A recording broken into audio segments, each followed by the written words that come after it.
This podcast was produced by Sean Weston Media.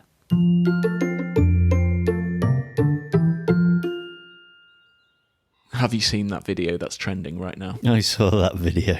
Everyone's talking about it. How can a parish council be the number one trending thing on Twitter? And it's pretty close to home. Which makes it worse, doesn't it, to think that you might be paying for these people to have that conversation. What do you mean we are paying these people to have those conversations? I think the thing I took away, for those who haven't seen it, what's the best way to search for it? So go on YouTube and search, what's the best keyword for it? Handforth, is it Handforth Parish Council? Handforth, yeah, Parish Council. And you'll get to it. I don't think you have to watch the whole thing, but you should if you want to see a car crash in action. But do you know what I took away from it? Go on. I giggled, but I could have cried. Oh, definitely. A group of people getting caught up in the bureaucracy and the self-importance of title. And status. Status, responsibility, instead of thinking, why are we having this meeting? Oh, yeah, it's for people who pay us to be here. Is it not one of the best examples you've seen in a long time of terrible communication? Terrible. How upset people are, how over the top their reactions were to simple things or simple suggestions. The guy who just flipped, didn't he? He was out of order, and I would have switched him off as well. You have no authority.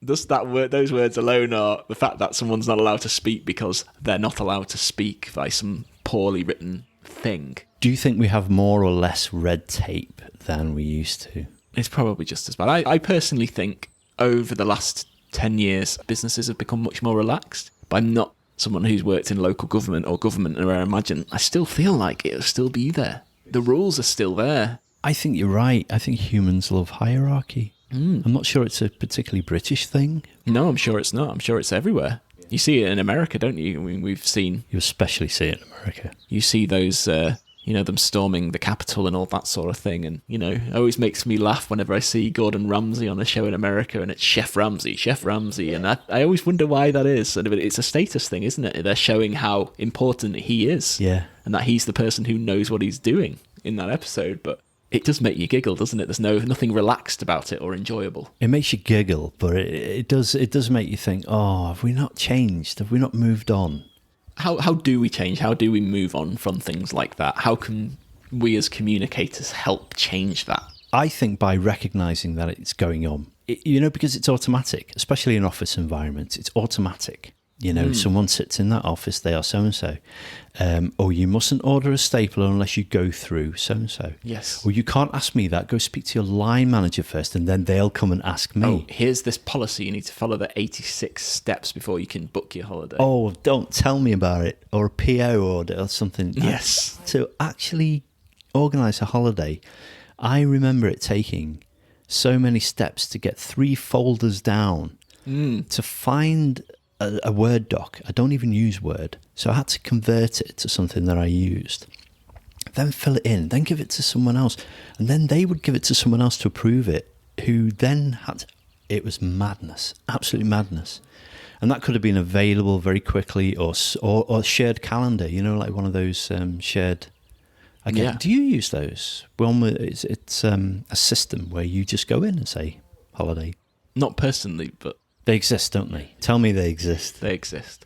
So is this another one of those things that comes down to culture then, how we change how we are and simplify our culture? Your corporate culture. Yeah. We need to break it down. I mean, I think a lot of places are breaking corporate culture down, but you have to recognise that you have one before you can do it. I have never, ever experienced anything like we saw on that video where the people were very aggressive and in that way. And I imagine most corporate cultures are not that way. But I do imagine that there's a lot of hierarchy and how you break that down by your values and also by living them and showing them, isn't it? So behaving in the right way. Yeah. Respect. You've got to have respect for everybody that you work with. I think so. Some say you have to earn respect, and you do. You do. I do believe in earning respect. It shouldn't be a given. But I think there's a foundation of a casual respect. It's the baseline of minimum how you should. It's almost that thing that people used to say, like, treat someone how you'd want to be treated. Yeah. And everyone should be the same. That should be the same for everybody. But we've moved away a little bit from the core of this conversation, which is red tape and bureaucracy. Yeah. So yeah, we can be rude and everything and have more respect. But that would mean you're still maintaining a level of bureaucracy where someone said they didn't have any respect for the chairman. Absolutely. Well, actually, they didn't have respect for anyone on the call, never mind the chairman. And to be honest, it felt like none of them wanted to be there, so why were they there in the first place? And I think that kind of comes back to it, doesn't it? Don't be somewhere you don't want to be. Yeah. But cutting red tape is going to lead to so many things, isn't it? If you're a business. Bad things as well, but it's about planning.